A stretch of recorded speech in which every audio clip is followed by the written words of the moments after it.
You're listening to an episode of the Abigail Pugh podcast with, you guessed it, Abigail Pugh. I'm an introverted mama who took my online business from 0 to 7 figures in 15 months selling my own digital products on social media. And guess what? I did it all with my 3-year-old daughter no less than 3 feet away from me at all times. Now I'm bringing you everything I've learned about building a wildly profitable online business that supports your life while allowing you to truly live it. Get ready for raw, honest conversations with entrepreneurs making thousands per month selling their own digital products and people just like you who ditch self-doubt to create the life they've always wanted. If you're ready to make more money, have more impact, and still have time for the things that matter most, you're in the right place. Grab your sneakers, head out on your hot girl walk, and let's dive in. If your brain is constantly trying to convince you that digital products won't work for you, this episode is perfect for you because oftentimes I feel like our brains just need to see more evidence that something works by seeing other people doing it, which is exactly what we're going to do on today's episode. Today's guest is one of my students that has used my rich girl methodology, as she likes to call it, to launch her digital products this year. And her niche is so fascinating to me. Sarah teaches people like you and me how to deal with relationship anxiety and build more secure and fulfilling partnerships. And my favorite part about Sarah's story is that it all originated from her going through all of this first with her partner, making it kind of to the other side and figuring out a way to handle this and kind of deal with it. And now she's able to teach others how to do that as well because of that personal experience. Sarah, welcome to the show. Hi, so excited to be here. I'm so excited you're here. I realized that I need to have more students on my show. So I was telling my podcast manager the other day, I'm like, let's get more students, because I do feel like people need to kind of see other normal people doing this as well. Because again, like I said in the intro, like our brains try to convince us that it's not going to happen for us. Like this doesn't work for me. It only works for these other people. So Sarah, I'd love to just kind of hear a little bit about your story, how you kind of got into anxiety relationship coaching and then into digital products. Yeah, so my story starts back in 2020. I was put on furlough from my job. So I used to work in marketing and in the hospitality industry. And so during COVID, no one was traveling anymore. So a lot of layoffs and furloughs happened, but then especially like no one was marketing traveling. So they were like, yep, you're not going to be working right now. So I basically had 5 months where I didn't have a job. And it also happened that I was really anxious about my relationship during that time. Like this had been kind of an ongoing thing. My parents got a divorce, and that's not like something I use as a, oh my gosh, poor me thing, but it did affect how I showed up in this relationship. And I started being very analytical of, oh my gosh, is this the right person for me? What if this happens to me? And so all of this kind of came to a head during COVID. And I realized like, I have to figure something out because I'm so anxious, but I really want to be with this person. He's amazing. So there must be a problem with me. And I kind of went digging into all of this to learn for myself. Why was I so anxious and how could I get through it? And I started a blog and just started sharing my story, which I know you advocate for, like share your experience, walk people through what you're going through. And I did not expect so many people to resonate. And right around that time, this is kind of a weird part of my story. Like we found out my fiance could move to Sweden for his job. At the time, actually, he was just my boyfriend, but we're engaged. Spoiler alert. It all worked out. But we found out he could move for his job to Sweden where his company is based. And so that was kind of a little opportunity for me to say, hey, maybe I could take this and make it into something, because I didn't really want to get a job over there. I wanted to explore doing this more full time. So that was kind of the kick that I needed to actually do this full time. So I'll stop there for now, but that's kind of how it all got started. Oh my gosh, I love that. And I want more. You got to tell us more. I love that it originated from COVID, because I feel like so many people, like COVID completely changed our lives and, in so many ways, but it changed so many people's careers and kind of gave, like, I feel like COVID gave you the opportunity to try something you probably wouldn't have if the world hadn't turned upside down. And the same thing with my story, like with my husband and his medical issues and the strokes. Like, I don't know that I would have started had that not happened, because it kind of gave me permission to be like, you know what, life is so short. I'm going to take any opportunity that I can get, and I'm just going to run with it. And so I created the opportunity for me. So you started the blog, and then did you start an Instagram soon after that? Kind of like what happened after that? Yeah. So I started an Instagram like on pretty much the same week that I started a blog. And I had my first 1,000 followers, like for the first it took me 6 months to get my first 1,000 followers. And then I actually joined one of your past guest interviews, Jera, who you know I love. She had a group coaching program called the Social Media Saloon, which was all about how to show up more authentically on social media. So I actually took that program, and that was really the first time I had ever learned about how to show up in more of a like personal branding type way. Because I used to work in marketing, and I did some work with brand social media, but not personal brand. And so this was kind of helping me to get started sharing more of my story. So that was really, really helpful. And it was just so empowering to hear, like, how can you get your message out there more effectively? Because I didn't really know how to get the message across. I just knew I have this story, other Yeah. people are resonating, but if you can't storytell well, or if you can't like tell people what they need to hear to draw them into your world, it's hard for people to connect with you. So that was a really important part of my journey as well. I love Jera. And you guys, like she said, I have a podcast episode with Jera. She is one of the best storytellers that I know. I love everything she does. So I will link that podcast episode for you guys down there. So, okay, it took you, 6 months to grow to 1,000 followers? I feel like that's pretty common for a lot of people in the beginning, is like we see people blow up, but we don't see the time before where it took them a while to get to like a smaller, I wouldn't say small, 1,000 people is amazing. That's not a small amount of people. But when you guys see where Sarah's account is at now, it's going to seem really small, because spoiler alert, she's blown up and it's pretty freaking cool. But okay, so you took the training with Jera, and then kind of what happened from there? Where were you with your relationship at that point? Do you feel like you had kind of worked through it fully, or you were still kind of in the middle of figuring out how to handle the relationship anxiety? Yeah, so I would say with relationship anxiety, and maybe for other people's niches or what they help people with, sometimes you just need to know you're not alone. And that can be like such a healing thing. And so as I was doing all this research and I came across other people who had gone through what I was going through, I feel like I was so inspired. And that's why I wanted to start sharing my story. And I really started feeling like, oh, this is something that I can work through. Like, I can be in this relationship. I almost got that like permission slip from other people that I really needed to be giving myself that whole time, which was, you can be in this relationship. And so there was a period where I felt like my anxiety's all gone, like it's never coming back. And over the years, there's definitely been moments where it's come back, and I've had to coach myself through what I coach my clients through. But really, after the first like 6 months to a year, I feel like I had gotten to a place where I could confidently be at least like 3 to 5 to sometimes 10 steps ahead of the people I was helping.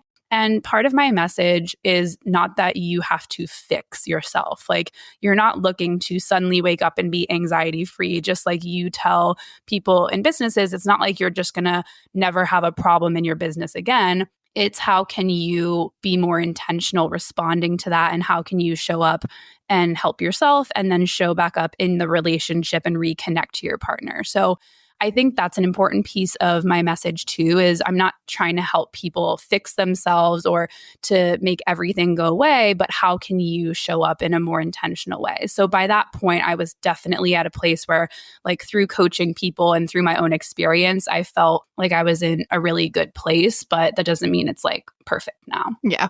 So did you start with one-on-one coaching first? Yes. So I started with one-on-one coaching first. And then before I entered Abigail Pugh's world, I did have a I did have a digital course that I only recently have kind of, like, I don't really promote it anymore, but it was more of a, I guess you could call it like a higher ticket or a mid ticket. It was $299. And if I had come into your world earlier, but at this time, I don't think you were sharing anything yet. I probably would have started with like a lower ticket thing right away, but I did have that course. And that was kind of what I had done for all my private coaching clients. I just built it into a course that was more self-study. So I started with private coaching.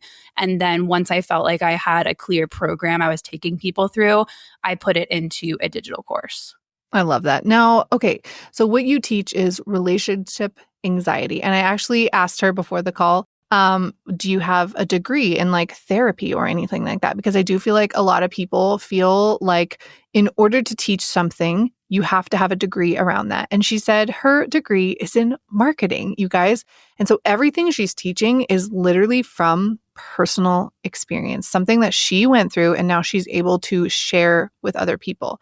I'm curious though, do you ever get people who are potential clients asking you if you have degrees or certifications or things like that? Yeah. So this has been something that I have also had my own kind of imposter syndrome around, and it's taken me some time to kind of work through that because part of me said the same thing, like I shouldn't be doing this or this is irresponsible. But it was really important to me to explore like what is the difference between a coach and a therapist. And so Hmm. that was also something that was important to me. Like, what is the role of a therapist? And I learned from other therapists or mentors that I've had in the therapy space that like that's really about looking backwards or Hmm. trying to unpack kind of what's been going on, whereas coaching is more about how can we take what's going on in the present and move forward or make an action plan. So that's really important to me, like to stick to those boundaries. And I did take a trauma informed certification to understand as well, like Hmm. when are we dipping into trauma and how can I let my clients know that that's more of a therapy recommendation versus processing it here. But I would say that experience is always first and foremost Yeah. what's going to connect you to your clients, because there could be someone going to a therapist and they're asking these questions from a relationship anxiety perspective and the therapist doesn't understand it. Huh. And they might say something like, "Ooh, sounds like you are in the wrong relationship," which is, first of all, to me, crossing a boundary. Like, I don't think that's appropriate, Yeah. whether you're a coach or a therapist, to tell someone like what they should or shouldn't do about their situation. But a lot of times I've had people come from a therapy relationship that said like this like felt inappropriate or like they Huh. triggered me more or they made me feel bad about my relationship, and I really just wanted someone to hold space for me. So I think that whether you're a coach or a therapist, there can be people who are absolutely amazing at guiding someone and people who are not so great of a fit for guiding you. So that's something that I've had to remind myself of as well, is like to always lead with integrity and just Hmm. try to support the client in the way they need. Yeah, absolutely. And like she said a little bit earlier, I truly feel like experience is more important than the degree. Obviously, there's some degrees, like if you're a nurse or a doctor or a therapist, you got to go to school for that, right? Like that's not what I'm talking about. But I think a lot of the time, again, our brains are trying to convince us that you don't have this degree, so how dare you teach something? Like I don't have a degree in Instagram. I don't have a degree in marketing. I don't have a degree in digital products, but I consider myself an expert in several of those areas because of my personal experiences and learning kind of on the job. And honestly, I think you learn more nowadays with social media from doing the thing than going to school. Like what you would learn in school would be extinct by the time you got to the job per se. So this is your permission to take your personal experiences and turn that into a digital product or an online business that helps people because again, those experiences often bring so much more to the table than a degree that they're teaching things that were relevant 5 years ago. Yeah, absolutely. Okay, I would love to kind of talk about where you were when you first found me. What was the first product? Like I don't remember when you came into my world because I feel like a lot of the time you guys are really quiet in the DMs and you wait to say anything to me until you're like, "Oh, I tried this and it worked." And that's kind of like when I start building more of a like an open relationship with people in DMs because before they're kind of just like quiet and lingering. So, what was the first product you got from me and do you remember when that was? I bought the digital product starter guide, but I was definitely a lurker for a while and I did not use it right away. I think it took me 6 months to actually go through it because I was just overthinking it and I already had my other course. And so I was like, oh my gosh, like how would I make another new digital product that's smaller, or like would it be competing with this other product? Like I think I just got in my own way, and I want to say that it was in early to mid 2023 that I first got it, but it wasn't until earlier this year that I actually sat down and looked at it and took it seriously. And the digital product starter kit was the first one, but I think I've bought every other offer since then. Like I definitely have gone through Rich Girl Reels and did a full challenge, even though it was self-paced. I've done Rich Girl stories. I'm in the Rich Girl community. So I feel like I've really tried to lean in, because once you find someone who you resonate with, I'm like, I need to tune out all these other pieces of advice, because sometimes it can be slightly different. And I'm like, I just want to focus on someone that I have seen doing the thing, walking their talk, and focus on that.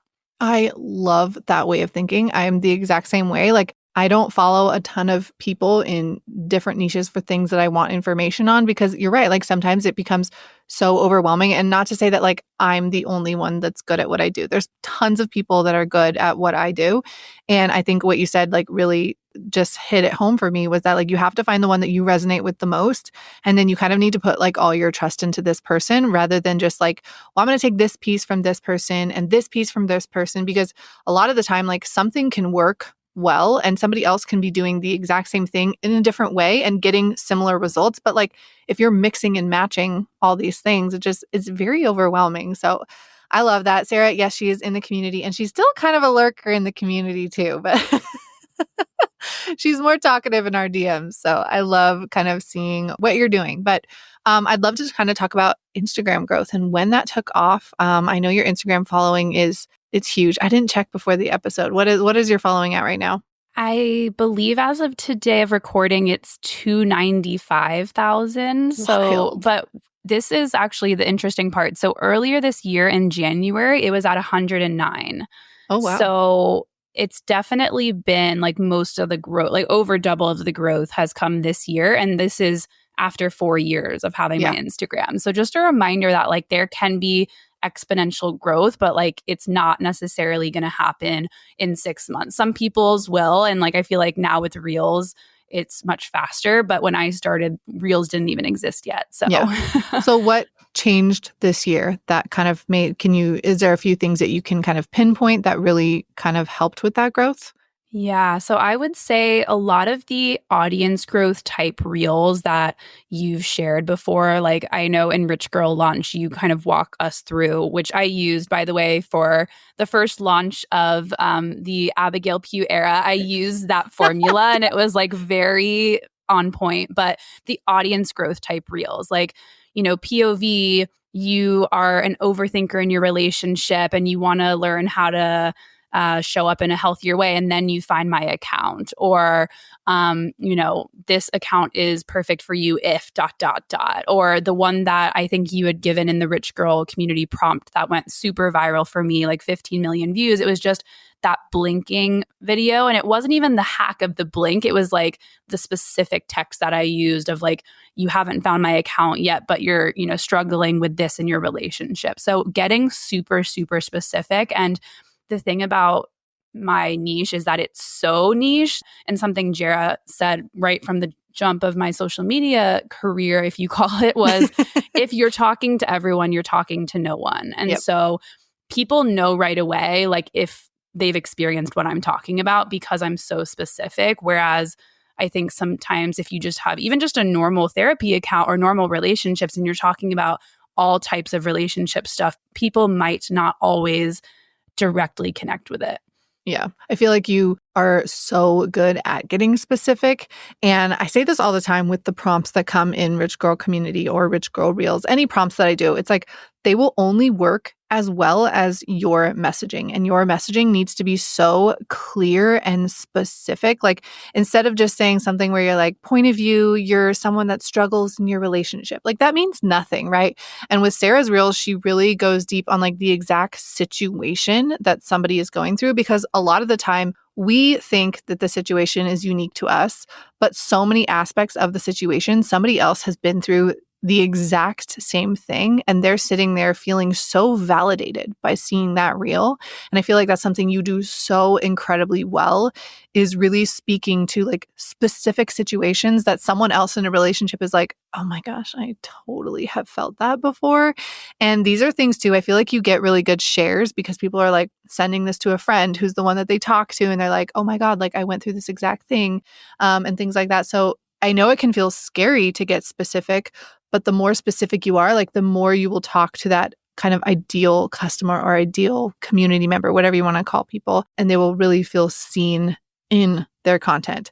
Do you remember how I know that one blinking reel, which I'll be the first to say in Rich Girl community, when I do the prompts, I am never afraid to try things. So those blinking reels that came out, I told them in the community, I'm like, this is not something, we're not building your whole strategy on this, but if you want to try it and have some fun, go for it. And then there are some pages that like it works once and then every single reel after that is that. And that's not really how I roll. I never want to like trick people into watching something, but I do think it's fun to try fun things that are coming out and try different things. So was that your most viewed reel? I think that the most views I've ever had, that one was close. There's another one that was 15 million, which is like freaking bonkers to So say. I'm like, it was wild. just one, like 15 million. Like, no. But there was another one, I think, like at the very beginning of the year, that was like 15.8 or 16.8. Oh my I gosh. forget, but like there's been some where I kid you not, I'm pretty sure like 50 or 60,000 people like followed from just that one. So it's like, that's always been what's happened in my Instagram growth over the last 4 years is most of the posts or reels are not like a flop, but they're just like, okay, like, you know, people saw them, they engaged, but then there's kind of a plateau and then one kickstarts like the next level of the growth. So it's just about consistency, really. Yep. And that's the same for me. Like I have kind of like a consistent baseline that my content will usually hit. And then every once in a while, one will just like take off. And that's where a lot of my growth comes from. Not to say the other reels, there's not like smaller amounts of growth, but I do feel like that's pretty common with social media is where like you are expecting every reel to take off. And that's not really how it goes. Usually it's like consistency, learning what's working, it's working. And then boom, something takes off. And then back to like the consistent. So like that's totally normal. And it's very normal for a lot of people to have like most of us probably with any type of larger account, like anything probably over 10K, probably can pinpoint like the 5 to 10 reels that did most of the growth for the account. And you will never create those type of reels if you're not creating, if you're not trying new things, if you're not testing things. And I feel like you're really good about that. You will kind of repeat concepts that have worked with different situations, essentially, but you're not afraid to try new things and test something out. Like social media doesn't have to be that serious. Like it can be something where you post and you're like, okay, it didn't do so great. So now I know. I feel like I have to remind myself of that as well. But okay, so let's go to when you launched your first, not your first digital product, because she had the course before, but your first digital product with me, I guess. What was your experience with that? How did that go? And yeah. Yeah. So I kind of took the inspiration of the formatting of the digital product starter guide because I felt like it was so simple. And I decided to make my first ebook type toolkit thing. And I called it the Relationship Anxiety Toolkit. And it was a 21-day guide where each day had a lesson and then had journal prompts to reflect on the lesson. And then it had an action item. So that format felt pretty easy for me to replicate, even though it wasn't the exact same thing as the digital product starter guide. I was like, I like how this is all laid out. I like how it's like a daily task or challenge. So I decided to map that out. And like I mentioned earlier, I used Rich Girl Launch and I really took it seriously. So I gave myself a 12-week timeline to create a new freebie, promote that freebie with audience growth. And like I think actually that blinking reel was like the second to last day of my audience growth. Like it was like I had done that for 3 or 4 weeks and like pretty much didn't grow at all. And I was kind of laughing to myself. I was like, audience growth phase is like not growing at all. But then it all of a sudden, like that reel took off. So it was kind of like a nudge from the universe, was like, keep going, like Yep. don't give up till the end. And then I did the priming, like something's coming and getting people excited. And I tried to be, as engaged as I could with question boxes, like, what do you want to learn from me about this topic? And really followed the formula that you gave us. And then I had I think it was like a 10-day launch where I started with $47 for the first 2 days of the sale. And then I went up to $67 for the remainder of the launch, as well as the current price. I decided to just keep at 67.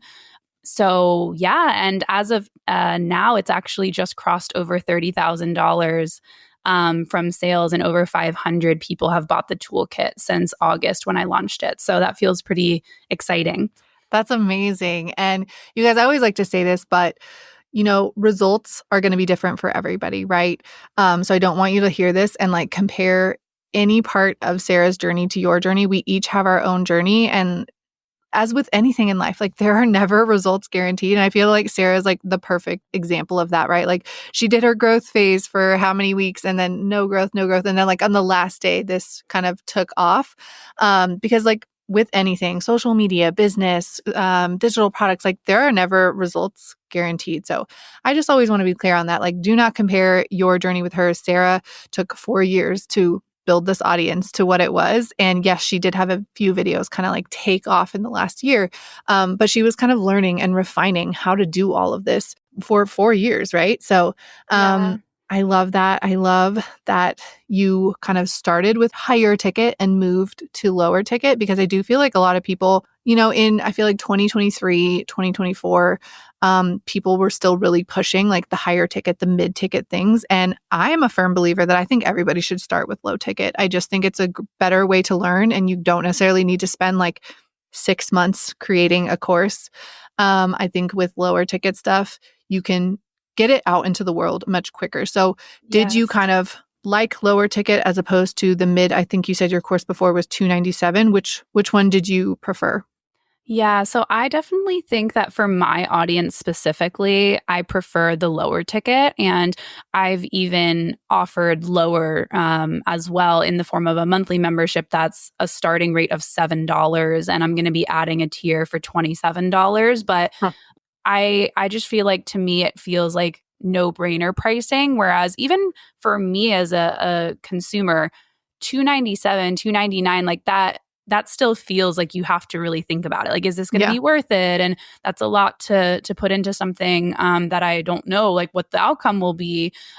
So I think that is why I decided to give the lower ticket a try, because I was even, questioning that purchase price for other people's offers. So why would I then, feel like I have to charge that? Yeah, absolutely. And I just think with lower ticket, it really gives you more time to learn kind of what you enjoy teaching, what you're good at. And when you do lower ticket, you can launch multiple offers within a year or however long, right? You can like kind of give yourself a time frame and say, I want to try these different things, figure out what you're best at and what your audience likes the most. Like when I first started, I didn't know that prompts and social media prompts and those types of things were like going to be my sweet sauce, right? And I figured that out by trying it with Rich Girl Reels. And then I got a ton of really good feedback and people said that they loved that. And my brain loves doing that. So it just made sense to build, my community, including something like that. Whereas in the beginning, I didn't know that. And with low ticket stuff, you really are able to kind of just see what you enjoy and what your audience enjoys. So I would love to kind of hear where you're at now. So maybe tell us something that worked for you in 2024 that you're going to take into 2025. Yeah. So I've been focusing on how to create more passive income, because I would love to eventually get to a place where coaching isn't the primary source of my income. And so I did start as I mentioned, like a subscription membership this year. That worked really well. I started it in February, and I've grown it to over 300 paying members. Oh, wow. But again, it's only $7 a month compared to some other Yeah. things. So I think that's important to keep in mind. But I would really like to continue that growth moving forward. I would say that's worked well. And you've inspired me in your Rich Girl community planning session. You mentioned how it's fun to have monthly challenges or like a sort of new year challenge to start the year. And so I've decided to add that as part of my membership and have it as a way to not only support my members and really engage with the members that are in there already, but also as a way where now each new month I can say, hey, here's the monthly challenge coming up. We're going to be focusing on how to grow your relationship mindset or how to shift away from perfectionist expectations in your relationship. And so then it can create a recurring opportunity for me to also get excited about what's going on in the membership. I love that. Last week, I did a trend kind of prediction for 2025. And something I talked about was reoccurring revenue and really building a business that is like not only focused on getting new customers, but also finding a way to either have a subscription or a membership, something that you can pour more into your people, but you can also create more sustainable and predictable income within your business. And I feel like subscriptions and communities, memberships, things like that are a great way to do that. And I feel like people want a little bit more, right? We had this big surge of, high ticket courses. And then we had this big surge of like mid ticket courses. And then low ticket digital products became really popular. And a lot of people were like completely removing themselves from things. And I feel like people are now missing the connection and they're missing someone being able to, look at something in their business and give them advice based on that specific person's business. And subscriptions or communities, things like that, I feel like are a great way to do that, right? So I'm kind of basing my entire business model on that for 2025. And I'm just excited to pour more into the same people too. Something that I kind of learned about low ticket digital products, which I will say I have a lot of repeat customers. Like I have a lot of people that have bought every offer from me. So it's not like I'm not continuously working with the same people, but I'm not involved in some of those offers. So I love that with my community. I'm really like able to see and talk to the same people and kind of feel this connection because it's important for me too. Like I love kind of being in the room with people that have the same goals as me. It makes business a lot more fun too, which I feel like we tend to take the fun out of business all the time and make it all business, but you need to have fun and enjoy it too. So before we end, I would love to kind of hear what you would say to someone who is starting maybe from scratch. They are like starting an Instagram from scratch or they're starting selling digital product from scratch. I'd love to hear, one piece of advice that really helped you in the beginning to take the leap and just get started and go with it. Yeah. Well, I would say maybe I'll answer it in two ways. Like what helped me in the beginning, I'll put that to the side for a second. But what I'm looking back on that I wish I knew in the beginning is that whether it is in a business or a relationship or just life in general, we all are going through our own inner stuff. That does not make it to the highlight reel because I feel like someone who's worried about getting started, or I remember comparing myself in the beginning to just people who seemed like they were killing it. Or I've got messages before of like, you're killing it right now. But inside I'm like, oh my gosh, I feel so disorganized. Or like, I just had a really hard day in my relationship or business, but I can't really share the full story yet because I haven't even processed it myself. Right. So I feel like just remembering that no matter what, like you're human and you're going to have your hard moments, but everyone else that you look up to has had that same thing. And if you can be vulnerable and like just show your humanity along the way, like that will be a great way for other people to connect with you versus feeling like you have to have everything be perfect. And that's what I wish I knew. But I'm stuck on what I did here at the beginning of my journey. And now it feels like a while ago. I think from the beginning, what I needed to hear was just to keep trying new things. And I know other people have said that before on like your guest episodes, but it's always resonated with me when people said it in the beginning of my journey is like, you have to keep showing up. And the only time you fail is if you stop, essentially. So it's about like making sure that you're doing something that you can continue putting in those bite-sized steps towards, and you don't have to figure it all out right away, but I feel like the little nudges I would get from people of like, just keep trying and see what works or see what doesn't work. Like that's really what I needed to hear Yeah. versus feeling like I had to have it all figured out, because we're not ever going to know what works until you try. No. Absolutely. And I tell people this all the time, like with social media specifically, like every single post is kind of like a science experiment. You don't know how it's going to go, right? You have your intentions for it. You know what you want to happen, but you never really know. And I never really consider posts to be a flop or a success, right? If it doesn't do as well as I thought it would, I'm like, okay, I need to make my messaging a little bit more clear. Or, you know what, that was kind of a lazy post, but my goal today was to just get my post up, right? Not every post is going to be life-changing. Not every story is going to make the sales that you think it's going to make. Sometimes your stories are going to like hit really hard and people are going to love them and they're going to do great with sales. And other times, maybe not as many people are on that day or they didn't see it. But I think the most important thing, like you said, is like consistently every day, like taking one step towards your goal and trying something new and not being afraid to try new things and kind of put yourself out there in a way that you've never done before. And I feel like I did a lot of that this year as I kind of was pushing my business more towards reoccurring revenue and not as many, like new sales. And it really made me step out of my comfort zone. And it was scary. And even like starting this podcast was completely out of my comfort zone. And I'm still nervous every time I hit record. But like, I'm about to have 40 episodes soon. Yay. And it's crazy. Like I never would have gotten to where I am now without taking like those little baby steps every single day, like one step closer to your goal. And it doesn't need to be these like huge things every single day, right? Like it's kind of, you build a business on like momentum from the small steps. It's not like one day you're at 0 and the next day you're at 10. Obviously, like there's weird things that happen and like freak cases where people do blow up and go from 0 to 100. But most of the time, it's kind of like those tiny little steps every single day that build all of that momentum. So, Sarah, where can people find you if they want to follow you on social media? Yeah, so I'm over at You Love and You Learn on Instagram, and my podcast I have is the You Love and You Learn podcast. So those are kind of the best places to stay in the know with what I've been sharing, like with the toolkit or the Patreon or just updates from me.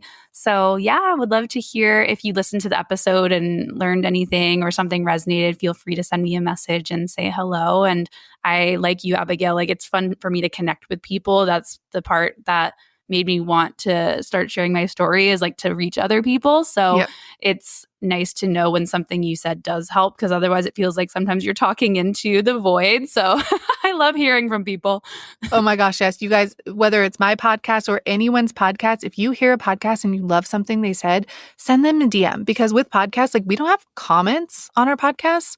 So I never really know if things resonated or not, right? Like you can see the downloads, but just because somebody downloaded something doesn't mean they loved it. So if you're an avid podcast listener, please send your favorite podcast hosts a DM whenever you like love something about the episode. It means a lot. And like Sarah said, like the connection and just kind of knowing what you're putting out into the world, it matters, and it's helping people it's really, really special. So Sarah, thank you so much for joining us today. I will see you in the community, Sarah. And if any of you guys want to join Rich Girl Community, it's my favorite place to be on the internet. I'm not going to lie. And it's where I'm pouring most of my heart and soul into for 2025. So I will see you guys next week.